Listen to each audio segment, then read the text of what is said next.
अगर आप अकल्ट में ट्रेंड होना चाहते हैं तो घर संसार ऐप को डाउनलोड कीजिए। Train the trainer program in occult. नमस्कार दोस्तों, घर संसार में आपका स्वागत है। आज कुछ रोचक जानकारी के बारे में आपको हम बता रहे हैं जिसका प्रयोग करके आप अपने लाइफ को चेंज कर सकते हैं। तो चलिए हम जानकारी को अच्छे तरह से। अगर आपके लग्न कुंडली में और नवांश कुंडली के दोनों के सप्तम घर में अगर शनि और चंद्रमा या शनि और मंगल दोनों में लिखा हुआ है, जैसे कि यहाँ पे भी शनि और मंगल है, ये सप्तम घर होता है, यहाँ पे भी शनि और मंगल है और यहाँ पे भी शनि और मंगल है, तो 100% किसी भी जातक से जरूर कुंडली दिखा लीजिए, क्योंकि ये बहुत ही ज़्यादा खराब योग बनाता है। आज आप अपने कुंडली से स्वयं जान सकते हैं, जैसे कि हम आज बताने का कोशिश कर रहे हैं कि आपका जीवन साथी कैसे होगा। शादी के बाद जैसे कि वैवाहिक जीवन अगर कष्ट में जाता है तो किसका जाता है, पार्टनर आपका गवर्नमेंट जॉब में होगा या सरकारी जॉब में होगा। हम आपके बारे में इस कुंडली में बात नहीं कर रहे हैं, आपके अपोजिट सेक्स के बारे में बात कर रहे हैं कि वो किस प्रकार का होगा। तो इसको आज इस कुंडली में अच्छे तरह से समझने का हम कोशिश करेंगे कि आपका वैवाहिक जीवन किस प्रकार से होगा। ये देखिए, ये पहला घर होता है और पहला, दूसरा, तीसरा, यहाँ पे कोई सा भी नंबर लिखा हो सकता है। जैसे कि इस लग्न चार्ट में लिखा हुआ है, यहाँ पे 12 नंबर लिखा हुआ है, तो यहाँ पे 1 2 3 4 लिखा हुआ है। यहाँ पे 5 भी हो सकता है, 6 भी हो सकता है, कोई दिक्कत नहीं है। आप अपना लग्न चार्ट निकाल लीजिए। ये लग्न चार्ट बहुत ही इंपॉर्टेंट है इस वीडियोज़ को समझने के लिए, क्योंकि ये आप खुद से खुद सीख रहे हैं और आप अपने फैमिली का, आप अपने समाज में जो भी आदमी हैं उसका कुंडली देखकर किसी भी जातक को जवाब दे सकते हैं। सबसे पहले हम बात करेंगे गुरु।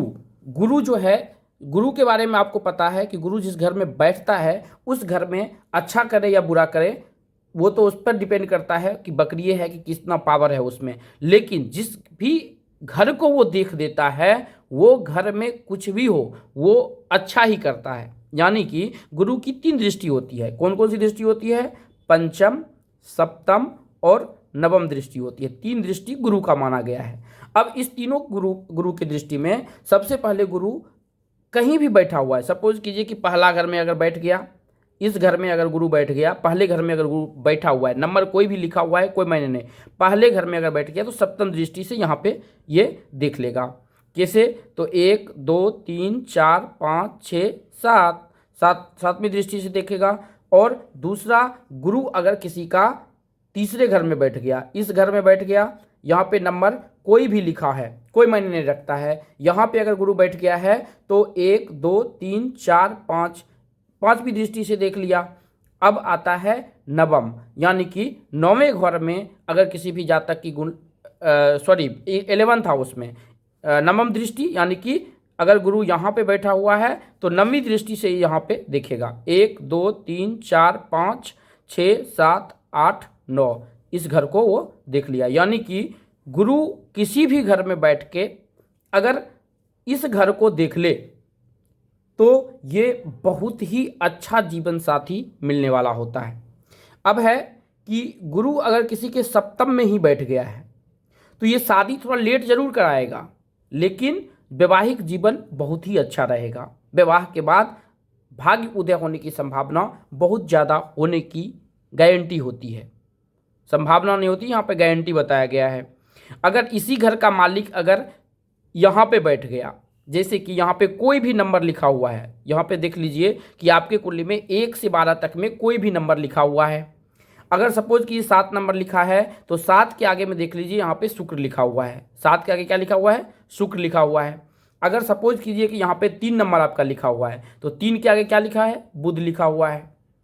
अगर सपोज कीजिए कि यहाँ पर जो है आपका 11 नंबर लिखा हुआ है तो यह इसके आगे क्या है? शनि है, यानी कि शनि अगर 11 नंबर है। अब इस घर का मालिक, जो भी मालिक है, अगर इस घर में बैठ जाए, यानी कि इस घर का मालिक इस घर में बैठ गया, तो ऐसे जातक का विवाह के बाद भाग्य उदय होने की संभावना 101% होती है। आप उसको अच्छे तरह से समझ लीजिए इस फॉर्मूलाज को।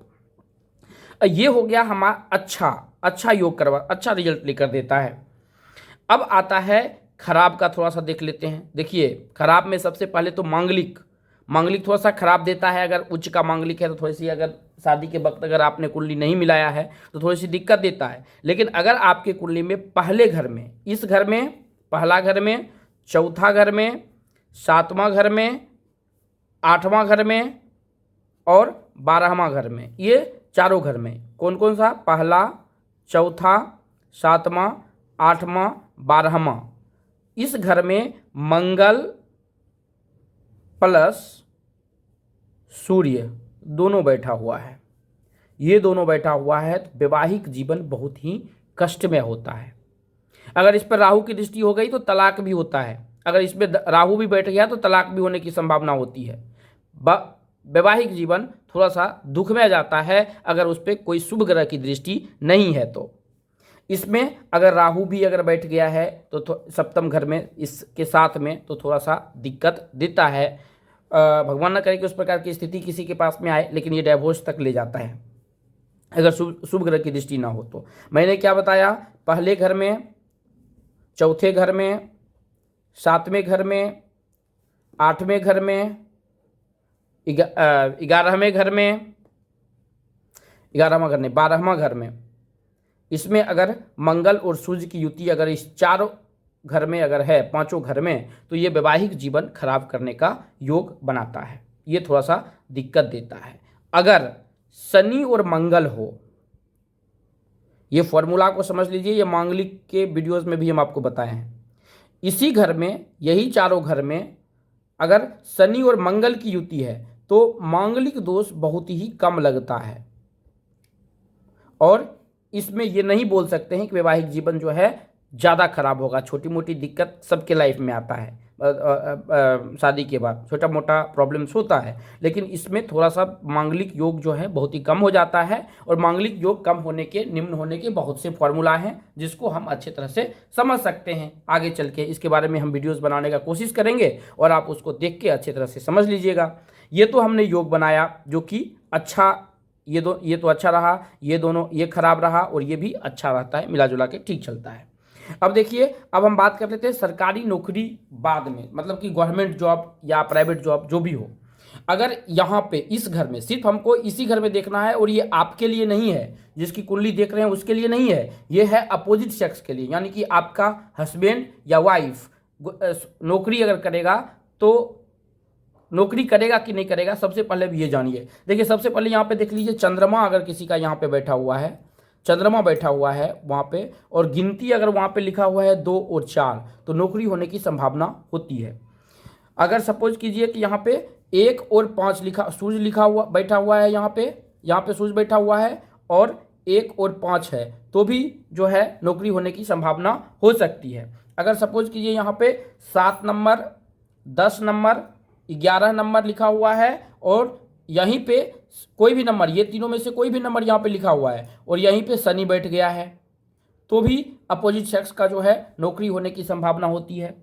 अगर सपोज कीजिए यहाँ पे मंगल बैठ गया, यहीं पे मंगल बैठा हुआ है और 1, 8, 10 हो गया, तो भी नौकरी होने की संभावना, अपोजिट सेक्स जॉब करने वाला होगा, ये भी बोल सकते हैं। अगर यहाँ पे सपोज कीजिए शुक्र बैठ गया है और वहाँ पे गिनती लिखा हुआ है 2, 7, 12, ये नंबर अगर यहाँ पे लिखा हुआ है, तो भी जो है अपोजिट सेक्स नौकरी करने वाला हो सकता है।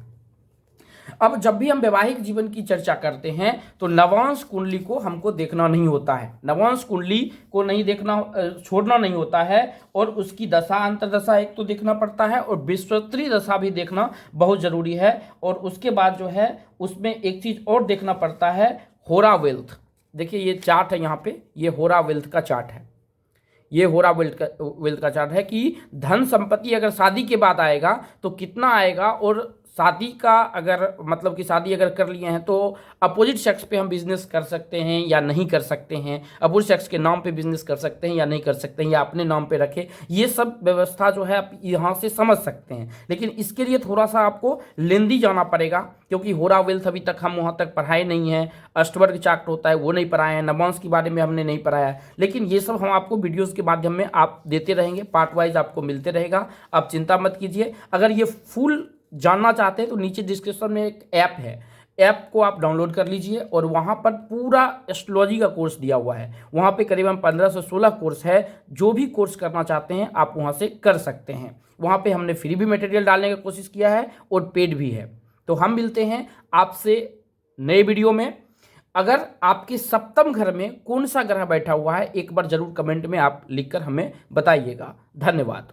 दोस्तों, अगर आप न्यूमरोलॉजी सीखना चाहते हैं, अगर आप पामेस्ट्री सीखना चाहते हैं, यदि आप कुंडली सीखना चाहते यदि आप वास्तु सीखना चाहते हैं,